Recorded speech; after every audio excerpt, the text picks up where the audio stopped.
Hi, Hunter Hastings here. It's a well-validated fact that an expanding, growing, thriving financial sector in the economy undermines the productive sector of the economy. My favorite version of that is BIS Working Papers number 409, straight from the Bank of International Settlements, the devil himself, but they came up with that fact. And why is it the case? Well, the purpose of the financial sector is to get money financing to the productive sector and to make it as expensive as possible. They have no interest in building long-term thriving companies. They have an interest in making a fast profit and a fast ROI. They do make that financial capital as expensive as possible, and it often undermines the productive sector by loading balance sheets with too much debt that's too hard to pay back and detracts from investment in R&D, or simply driving for too fast returns, which is typical of venture capital. This is the Value Creators Podcast. Value creation is the sole purpose of any business and every business, and for all of us as entrepreneurs. Listen to great value creators as they share their successes, trials, and lessons learned. Join us as we explore how to think as value creators, how to act as value creators, and how to view business through the lens of value creation. So when is this going to change? When can the productive sector have a better relationship with the financial sector? It's going to happen when an entrepreneur from the financial sector invents a better way. And that's why we have LaSean Smith with us today. With his company CAGR, C-A-G-R, he's introducing the concept of permanent capital. So he's worked in big companies like Microsoft and Amazon. He knows how they grow. He knows how they take care of customers. And he transferred that understanding to looking at smaller businesses in the productive economy and finding a way to get them better financing and better support. It's called permanent capital, and we're going to talk to LaSean about it. LaSean, welcome to the Value Creators Podcast. Hey, Hunter, how you doing? I'm doing great. Thank you for being here. Our subject today is going to be the relationship between entrepreneurial businesses and financial markets, and you're a great financial innovator, as we will find out. The perspective I'm going to come from, Sean, is that financial markets haven't always been friendly to the middle part of the business structure. The businesses I think of the $10 million to $1 billion in revenue. They're not venture capital startups, and they're not stock market quoted big companies. And sometimes the financial markets can be unfriendly to those kinds of businesses. Either the rates for finance are very, very high, or the terms are exploitative, or there are a lot of difficulties. So we're very positive about new relationships emerging between these kinds of businesses and the financial markets. It's happening in fintech a little bit, but you've got a whole different approach. So your firm is called either CAGR or CAGR. Which one do I say? I go CAGR Investments, yeah. We're going to talk about how it's strengthening that backbone of business. So let's give a basic introduction, LaSean. Tell us, about yourself and how you got to where you are today, and then how you established CAGR, and then we'll go into the details of what it's doing and how it works. Yes. Well, thanks again for the opportunity to hang out. So let's have some fun on this conversation. One thing before I share a bit about my background, when you talk about the word innovator, I do feel that myself and others in this segment are innovating, but I also remind myself the innovators usually don't get the returns or the benefits. We kind of, cut through the bush, and we're the Lewis and Clark that kind of paints the way, but some of us die by starvation or something along the journey. And so just because we're out there trying to forge a new path doesn't always mean that we'll get the best returns, but I'm very, very driven to go explore this space because, to your point, I really do think there is need and demand. Switching to your question, I started as a software developer. I moved around many different jobs. I like to say I've tasted the buffet. I worked in product management, product strategy. I worked as a UX designer. These are all jobs in the software industry that are various contributors to making a product. And over time, I kind of found my way in management. I didn't love that because I was kind of removed from the actual making. And as you get more layers of management, folks are just telling you what's going on, and you spend most of your time, reading documents. But over the years, I started a few different businesses. I started four. I sold one, an enterprise mobile company. And after that, kind of trying to figure out what I wanted to do. And so I went pretty heavy in the innovation side, went back to the big tech world, so big corporations in software, worked for over a decade at Amazon and Microsoft. And most of my time there was building applications and some games. And what I learned and what I started to prioritize, a lot of things that I'll say in this conversation, I'm not projecting as this is the right way, but I do like to find what's the best way for my values, my personality, my interests. I just came to really value free cash flow as my number one metric. So many other things can cloud our judgment, but that just became this drum I was beating. And people were just kind of ignoring me. And they're like, okay, sure, whatever. And then as ZIRP came to an end, zero interest rate policy came to an end for a second time. You remember we had a stint of it during the 2008 downturn. And spring of 2022, as it was wrapping up, I was like, okay, now folks are going to listen to me. And, markets still take a long time for people to see the true math. And I just had to go with my conviction. And, really what that was built around is I had a thesis that many venture capital firms would have to shut down, primarily, keeping it simple so we're not getting too technical in the conversation. If you look at the paper gains, that's the realized plus the paper gains is your TVPI. And that can sometimes look really fantastic because, you're marking up all of these investments. And firms many times use that to go raise their next round, and they want to get a ton of assets under management so their management fees can really fund their core business. And so their real business sometimes can become getting a large AUM versus actually returning capital to their LPs. And so my thesis was that, all right, the real number, the DPI, which is really hard, that's the distributions actually paid back to the LPs, that takes years to go and kind of figure out if somebody's really good at investing. And so there's been this game through the ZIRP period where folks could kind of use shenanigans and cheap money to make it look like they were great investors. And my thesis was many of those would, kind of be, I don't know if that was a Munger or Buffett quote, but, when the tide goes out, we'll see who's been swimming naked. Yeah, Warren Buffett's it's attributed to. There you go. And so I had a feeling, I didn't get the timing right, but I have a feeling, all right, now that's going to dry up. And then what does that do to the actual startups? Well, number one, it means that, capital will get squeezed. There will be fewer liquidity events. And folks who are in those later rounds playing the old game, they're going to be challenged at their growth stages raising that capital. And we're seeing all of this come to fruition with some companies actually having to shut down, others doing massive down rounds and, markdowns on their assets, sometimes 80, 90%. So these numbers are crazy. And so that's kind of the whole background of what I was observing.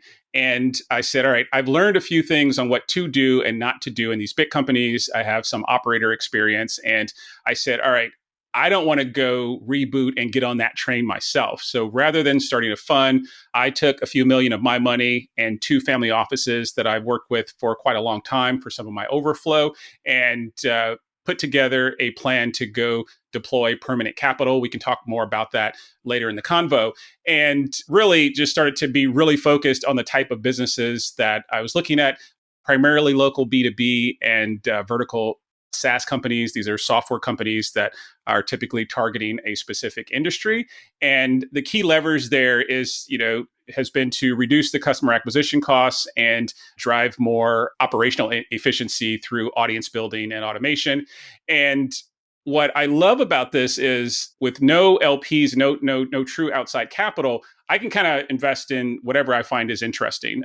There's also a danger there that I could just get randomized and I make really bad decisions because I'm investing things I don't know about. But currently, I'm really energized and focused on a handful of categories. One is aging, not longevity. That's a different business I also find interesting, but I'm not quite up to speed. One is gov tech, one is prop tech, and the other is solopreneurship. And so these are specific lanes where I do a fair amount of research, and that's the bulk of my day, reading, meeting with folks, and I spend a fairly small percentage of my time on the actual deal flow and the diligence. But the goal is to get smart enough so when opportunities surface, I can quickly get to a no or a yes. So that's kind of the background on kind of why I started looking at this, and kind of how I'm operating the firm at this stage. Let's break it down a little bit, LaSean. Firstly, let me concur with you about free cash flow. As economists, that's how we look at business health, on the grounds that the metric is customers' willingness to pay. If you've got a business where customers' willing to pay, you generate revenue, which is free cash flow after your costs. That should be the metric. And all of the accounting shenanigans that go on to get to EBITDA and profit and things like that they're secondary. The goal is free cash flow. So we certainly agree with that. I'm going to break down some of the things you said in sequence. So I made this in my notes, LaSean. We don't like to use the word unique because it gets overused and sometimes doesn't really mean what it's supposed to mean. But I think what you're talking about is unique. I called it micro private equity and permanent capital. You mentioned the word permanent capital. Maybe you can explain that first. What is permanent capital? Yeah, those are, I think, great labels. I have some friends and peers who manage much larger pools of capital, and I don't look at it as a derogatory thing, using the word micro. I actually think it's very empowering. You can maneuver much faster in a speedboat than you can, a big oil tanker. And so the ability to move around is one of these themes that I continue to come back to. But specific to, how these relate to capital, if we just look at a tiny bit of history, it's fairly easy to pencil a deal when you factor in debt. And that's what led to leverage buyouts surfacing in the 60s. They got really popular in the 80s. And the difference with permanent capital is you're not looking to sell. Typically with a leverage buyout, you're on a 3, 5, maybe 7-year horizon where you're going to figure out how to load up a company with debt. You go buy out the existing operators or executive team. They get golden parachutes. You go insert someone who's there just to really manage the financials. So many times it's not someone necessarily from that industry. Many times it's the CFO type, executive who has the CEO label, and they're doing a bunch of financial engineering to either break the company down in pieces or drive to a certain metric that the thesis for that private equity firm would be to go sell it. Maybe they go pull it private and they go trying to turn it around, get it public again. So there's all these things that are just math problems when you pull in debt, and it's not an interest rate thing, because if you look at the 80s when these were popular, interest rates were quite high. They were out of control. But what happens with this is you don't have to be disciplined, because when you do an LBO, again, you're basically saying, all right, here's a company with a business credit rating of X. And we've seen in the past, it doesn't even have to have a great credit rating. That's the emergence of all these junk bonds. And folks kind of load up these companies with debt that sometimes they know they'll never be able to pay off. But then the private equity general partners, they can many times get front loaded on their compensation. So by the time the whole thing falls apart, the company files for bankruptcy, those GPs have already kind of made their way. Number one, I don't think that's a good way to do business. But number two, I don't believe that path is as repeatable today. And so there's still plenty of massive PE firms that use a fair amount of leverage. But it's not so much that the interest rates are screwing it up, it's the volatility of the rates. And so when you need to refinance, so you need to get another debt line, you just can't predict where that's going to be. So it's a really, really tricky way to do business. So using that as context, the flip side, what I call permanent capital, is investing $1 into a business, assuming there is no liquidity event other than quarterly or annual distributions. And you're going to do that deal diligence very different. You're going to have to say no to most deals. A lot of new innovative technology is off the table because you don't have enough years of operating P&Ls to actually see how durable the business is over time. I look for deals where typically a company's been around for 10 years. Now, there's still plenty of tech businesses in that lens, but if someone's, a fast starter, they've been around for 3 years, it's probably not a deal I'm interested in, just because it's so tricky to kind of evaluate. You might be familiar with the Lindy effect. That was from Nassim Taleb in his book Anti-Fragile. And basically, things that survive a long time have a tendency to keep surviving because there's some implicit, set of features there that are going to make them more resilient to obsolescence or change. And so that's really what I'm looking for, is this ability to survive. And then at a very tactical level, since I'm playing what some would call small ball, I don't really care what the size of the company is. They might be, at $5 or $6 million in revenue. I just have a very simple starting point, at least a half a million in EBITDA, and you've been in business for 10 years. And then from there, start to unpack, because I would frankly rather buy a business that's very durable and healthy at a small cash flow number than something that looks like a turnaround opportunity. And I could get the deal to pencil, but now I'm like, pulling in all this debt to make it work. And I find it a very stressful way to work, and I also find it's much harder to find committed operators to run those businesses because they typically attract the more kind of mercenary type. So that's the why behind kind of how I tackle things. And there's no exit plan other than distributions. Good.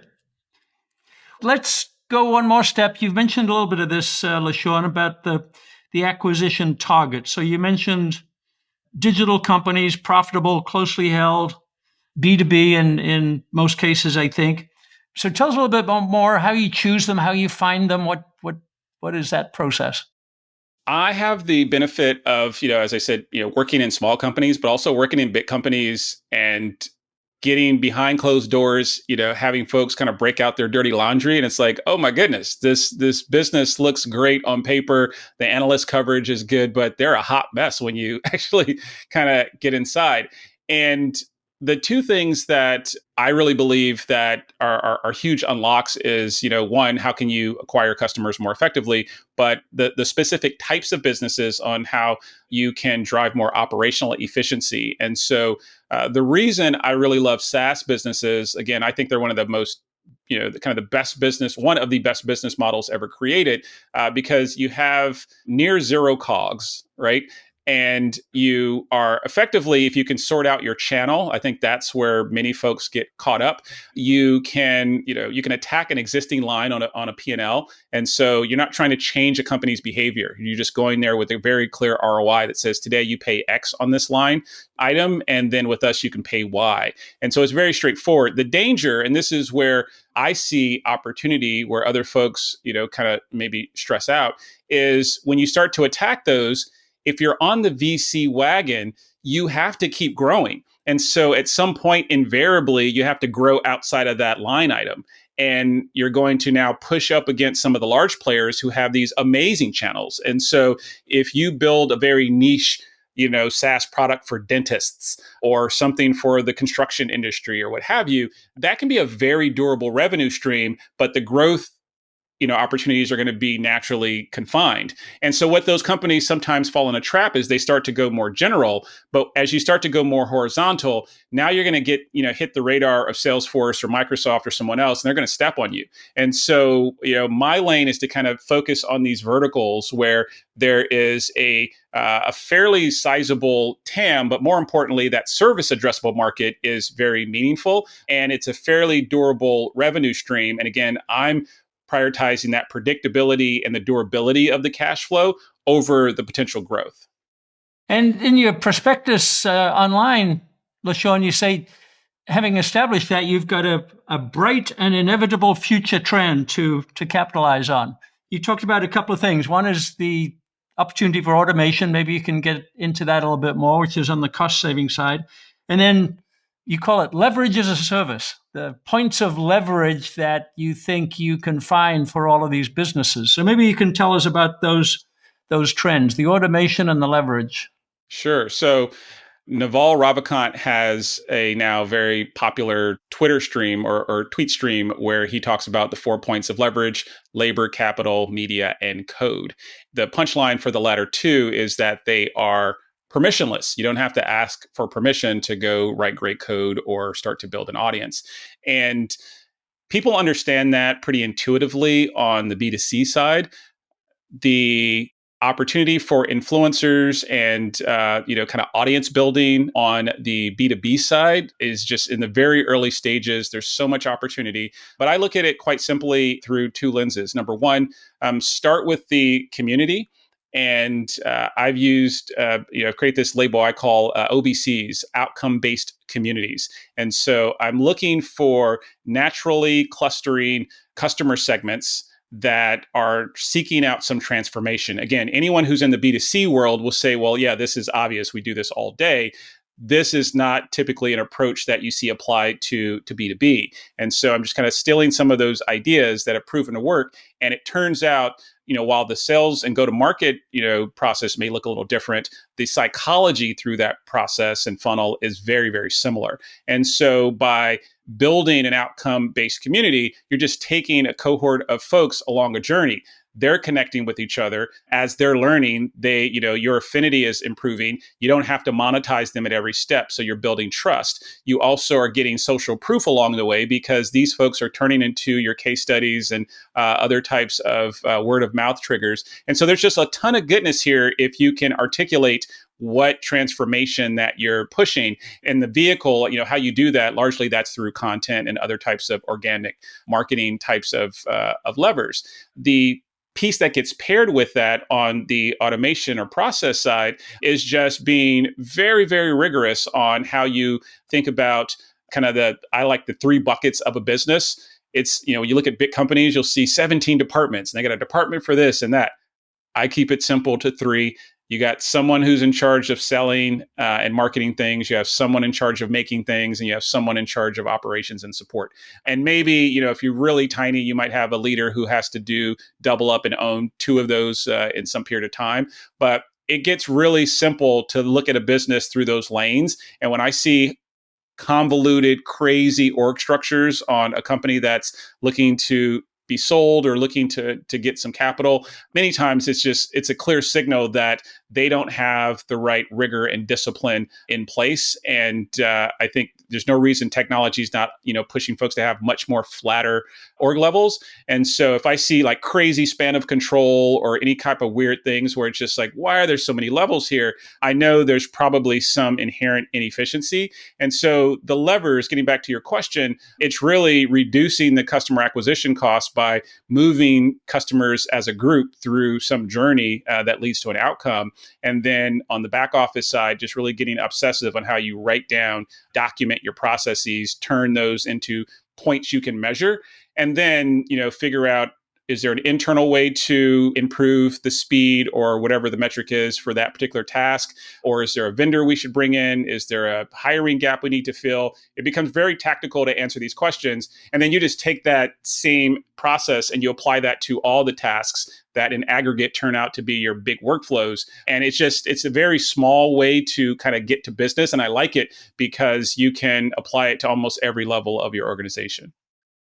Give me one of those outcomes in the outcome-based community, LaSean. You mentioned dentists, for example. What's the outcome for that community that they're all looking for? Yeah, so there's a common theme with many of these that is someone has a requirement in their business that they don't really want to deal with, right? And for folks like dentists, I don't know a ton about primary care physicians or that world, but dentists have a ongoing dilemma on, should they just sell their services as a dentist? Should they expand their dental practice? And, that's doing more cleanings and other things that they don't really have to do. Should they bring on more dentists themselves? And now they're kind of running this business and this group of dentists. But almost all of it comes down to, what's the cost to acquire a customer, right? And so figuring out how a dental office or practice would really go kind of digitally transform. There are actual conferences where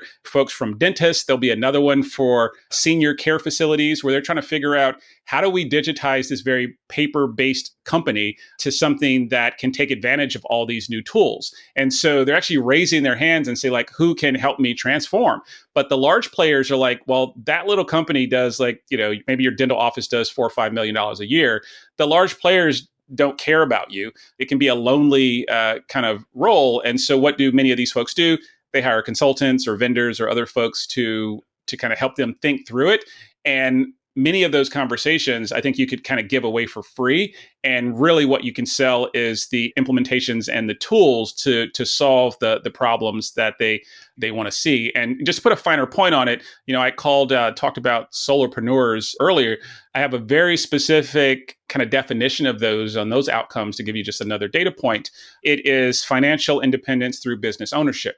That's the outcome that the solopreneur is seeking. At the same time, they want to scale without hiring employees. And so there's so much along that maturation journey that you can walk someone through. And it can be a combination of high touch one-on-one, but also many things that can be one-to-many, things that can be async, recorded content. There's all sorts of ways to help people move through these journeys. And so when that dentist gets ready to buy some type of software product from you, there's a very high degree of trust because you've invested in their journey long before, but you've done it with marginal costs of near zero. And so you have a business structure that can accommodate folks, basically taking a long time to purchase because you don't have high cost on delivering that early value. One of the statements you made earlier, and you have it in your online prospectus too, is you don't want to operate these businesses. You've got this methodology to improve their processes in a very disciplined way. You've got this methodology to help them with content-based marketing. You've got those 2 points of leverage. You want nothing to do with the operations, right? You're going to let the CEO keep doing what the CEO does. Is that right? And tell us about that. Sure. So that can be a combination of two things. Sometimes the CEO wants to stay on. Sometimes they have to be replaced. And so before a deal is made, that's for folks who are familiar with the key man clause. I'm not just looking for the other executives. I'm really trying to understand what's the long-term commitment for the current operator. And I think for some folks, they find themselves in a business they don't really want to be in. If you take it down to a small business as an example, you talk to a baker and they're, like, oh, I started this bakery because I love to bake, but now I'm just in QuickBooks and I'm hiring people all the time. And like, that's not, they're like, I'm doing a very different thing. And for more technical founders and operators, what I find is like they really don't like the sales and marketing piece, or they don't want to get great at it. They're willing to find some type of partnership to kind of get them out of that business, or they're just kind of done with the whole thing. And I have to kind of run an HR company on the side, or at least a recruiting company to go staff folks. And so I reach into my bench of folks that I've worked with over the years. I've gotten burned a couple times. Don't make bets on people to go learn on the job just because they're an exceptional executive in some other capacity doesn't mean it's going to translate. And so I'm usually looking for someone who has already done it, has proven they can do it, because there's going to be something else they have to learn on the job anyway. And so, the actual execution and management of the teams is not something they should be fiddling with. Those are some of the key ways that I kind of get started. The main reason I don't want to get involved is, back to one of the things I tell myself is I know myself. And in a couple years, I won't be interested in that business. And so what I do as a counter is instead of having, kind of a messy cap table or other things, because these are really simple ownership structures, the operators and any of the key leaders, they all are granted phantom stock shares, and it compounds and accrues similar to what an equity would look like. And it stays in place until they quit. That helps align incentives so folks can, earn some outsized compensation, but it keeps it very simple because the legal structure for phantom shares is well known. And when they leave the company, I now can recapture that kind of reserved distribution pool and can provide it to the next leader. Phantom stock means they don't have any legal ownership of the assets, right? But they have a vehicle that performs like the stock. It can appreciate. Exactly. So when I say appreciation, it's a little different because you're not appreciating based on market cap or market dynamics as a public equity would. It's largely distribution. And I worked in consulting for a little while, and it's very similar to how a management consultancy or a law firm might work. So when I worked at Deloitte, for instance, there were director and partner shares. And the way that would work is every year, each partner or director would have a number of units, and there would be a multiple on that unit. And so, let's say you had 1,500 units, and the target per kind of distribution per unit that year was $1,000. you'd get your $800,000 base plus you'd get, 1.5 million in, kind of your partner distribution. So I've taken a very similar structure like that. So even though this isn't an LLP where you have a kind of a law firm consulting partnership, that's a very well-known legal structure in the US. And it works very well because folks are highly incentive and it doesn't cap their cash compensation. And they don't have to worry about me doing some type of weird financial engineering shenanigans. They're going to get paid that quarter or that year period. And then, they're not like hoping like, okay, like I hope LaSean, keeps it together and we can go hire that investment bank and we can get public. I mean, you're seeing this happen. Who's this? ByteDance is in the news this week where they are repricing their shares and doing buybacks from employees to provide some liquidity because there's, folks are like, I want to buy a house or, there's some life stage. And when these companies stay private longer and longer, which continues to happen, and the secondary markets, that was very popular when debt was cheap. You'd have these players come in and create liquidity where they were buying employee stock, even though they had no affiliation with the company. I think that's trickier to pull off. And so your employees want cash. I found phantom shares to be a great vehicle to deliver on that, and it aligns incentives. One of the things that you find out in looking at cash flow over the long term is it tends to fade. So there's a measure of big companies called CFROI, which looks at the cash flow over time, like over a 20 or 25 year period. It looks at the level of that cash flow over the cost of capital. A great company is premium there. The cash flow is way beyond the cost of capital. They're adding to their asset base, but it tends to fade over time just because it gets competed away. And then you got to reinvest heavily to kind of recapture the gap. So do you find that, LaSean? Is there fade in these businesses or can they keep operating at the same kind of level for a long time? Well, yeah, there's two parts to that. One is, back to that Lindy effect. If you're adding technology and some type of audience/community layer to something that's been around for a long time, you're not doing some very simplistic SaaS product. So, for instance, in the early days of SaaS, there were almost every product was something called forms over data. And that was just, you'd have some set of screens where customer or an employee would type information into a web form and they would save it to a database. And so many companies got to billions of dollars in valuation from that simple little paradigm. And now that's a trivial thing that a 3-person engineering company could go do. And so the companies that started there, to your point, they've had to grow into other offerings, evolving their services, and it absolutely will atrophy. I like to look at businesses that have some type of pain point they're solving that is naturally recurring, that can, you can add this technology, this process optimization to. But with all of that said, I think even those will still atrophy, and that's okay. And to me, that's a very different, again, way to look at permanent capital versus, traditional PE dollars, or even on the public markets, growth capital, where most of the tech dollars currently sit. If you look at whatever that decay is in your dollar, if you run even napkin math, you'll see that from a predictability standpoint, my approach, while again, it doesn't get to massive numbers, it's just way more durable and more predictable. And I think this is the tricky thing. If you look at top earners on the Fortune list or Forbes or what have you, you're going to see a ton of hedge fund managers, PE folks, and what have you. And my approach does not lead to someone who can make, $1.5 billion in 1 year. The economics aren't there. This is a space where an individual can make single digit and, 8 figures a year very consistently. And so for some of my peers, they're just like that small ball. I don't care about that. Like, I don't want to play. And I find it a much more energizing place to play. And I'm actually helping people that I want to help, right? I have this saying that I tell people that I coach, love your customer. And I don't really care if a Fortune 500 company wins or not. When you're working with folks on a more personal level, I just find it more energizing. Yeah. Well, let's explore, LaSean, whether this concept of permanent capital can expand and catch on and change the future.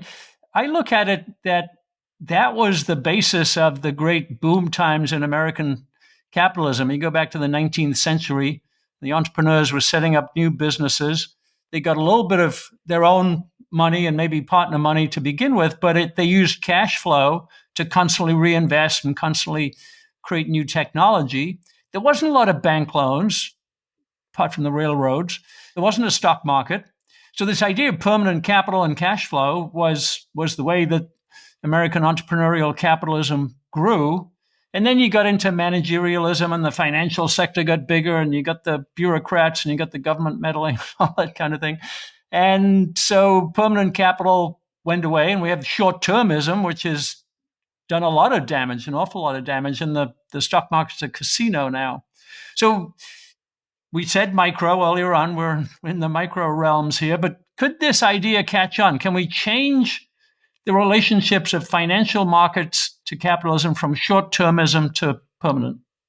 As we look at, traditional financial markets, I think that one's a little harder to answer because I do believe there's some systemic issues baked into the economy right now where barring austerity or something like there's not really a way to right the ship without folks taking not just a haircut but massive write downs, right?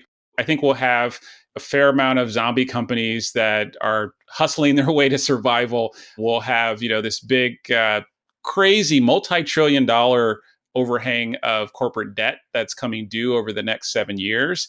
Like these numbers are crazy. And so I'm not sure how to go clean that up. Where I am very optimistic and where I do believe permanent capital can apply is many of those assets are going to be on sale for super cheap. If you look at, let's say, a CPG brand or just kind of any name brand that has been around for years and years, doesn't have a ton of product innovation, let's say like Kraft macaroni and cheese. The brand affinity for that is still pretty high, but it's on a clear decline.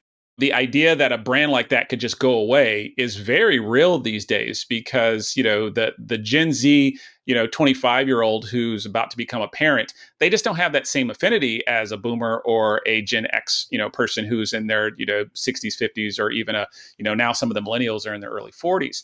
What happens? Well, some set of those companies, I believe, will not survive, and then they'll be on sale for cheap.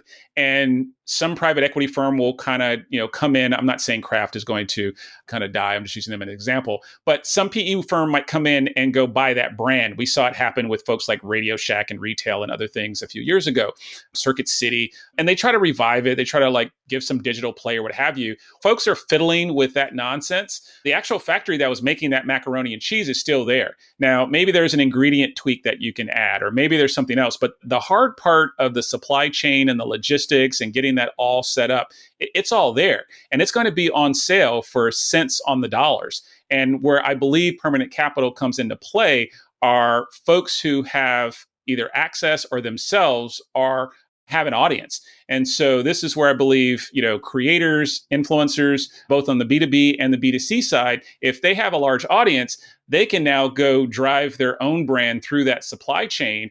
And now they're going to have very different economics on customer acquisition costs. And that's where I see the magic here. Mr. Beast is, I think, a good example. There has been very little innovation in the low-end chocolate market in the US. Like Hershey just dominates that. I think Hershey's and Mars. And the reason is because the margins suck and it's really expensive from a capital standpoint to go stand up that business. But here's somebody who showed up and in fairly short order, they're doing about $25 million in top line selling candy in the grocery store. And if you try to do that with a traditional VC model, that would have been a horrible way to allocate capital. If you try to do that with a PE firm and go buy some little boutique and scale them up, you'd have to advertise your way. The math would just be setting money on fire in almost every path.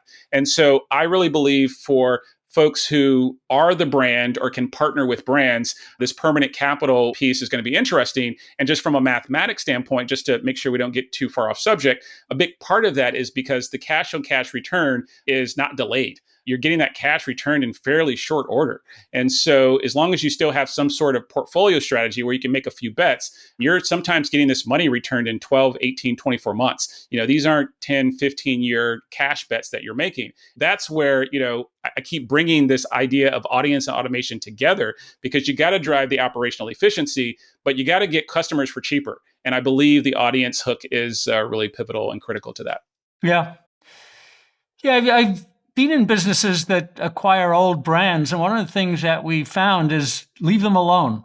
They'll decline at a pretty predictable rate, and if you stop wasting money on advertising and things like that, the cash flow is a lot better, and you can build a portfolio that way. So I agree with what you say. So do you think that could be a restructuring of the economy? We have more and more of those 25 and 50, $100 million businesses, and there'll still be some mega holders and mega brands and mega companies, but there might be more of this middle market. Is that a possible structural change in the future? Well, I mean, I think we already see it where this idea of, some of the business influencers out there are kind of promoting, acquiring boring businesses. I think that alone is interesting signal that this could get some broader scale. And those folks that today are buying, relatively small $1 or 1 million, $2 million businesses, as they keep finding success, they will be in a position to go and buy these $50 million businesses. And so I think they're going to grow into the demand side of that trade, and they're going to be the buyers of some of these things, and they're going to have the kind of in-house processes to know what to do with these companies. And so I think that's one thing. I think also we're going to see, I believe this is a huge part of my future thesis, is companies are going to get smaller and we're going to see employees kind of distributed. So the massive companies will get bigger.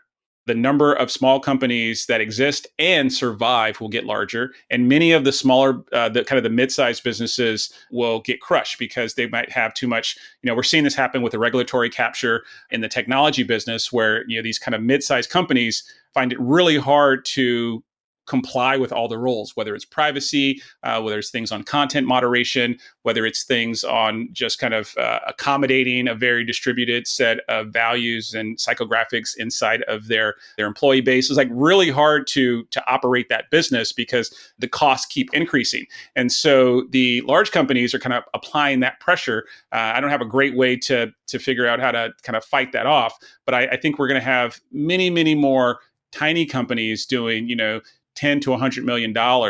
They don't explode. They're not trying to IPO. They're just, they're very stable pieces, and it will absorb the bulk of the workforce that wants to work. There will be, I think, pride working in these smaller companies where, in the last few decades, there was like this weird affinity to say like, hey, I work at Nike. Like I have plenty of friends who, down in Portland or down in Oregon and Beaverton who work at Nike corporate. And it's just an odd thing because you didn't start that company. You didn't you're just showing up. And I get the pride in working on something that's successful and driving, what may signal to be impact. But I think we're going to have a shift where there's a pride in, working in small values-based organizations that are more connected to their communities. Well, the other thing that you've made me think about is, you say buy boring companies, but the boring companies can have exciting processes, right? They're automated, they're cutting edge. You're probably going to be using AI in the future to fine tune those things so that either as a B2B service or you're working in the internal services of those companies, you got exciting things to do. You got high tech, cutting edge process work to do. And that's fun. Yeah. And I was going to say, just adding to that, everyone has problems. I have a friend, she ended up going to a totally different, she calls me up and says, LaSean, would love to catch up. I'm taking this new job and I'm going to do a turnaround at this aluminum factory. And I'm like, I know nothing about materials or commodities like that.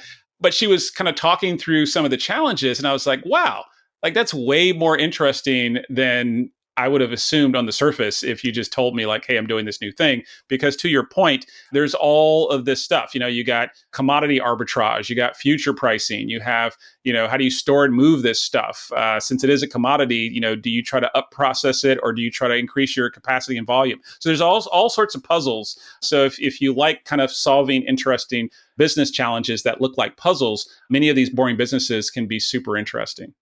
Yeah, I hope you're right that we can get the new generation excited about working in, as you say, prideful about working in these business areas and not necessarily checking into Amazon.com downtown, but being part of that renaissance, that growth. That's exciting.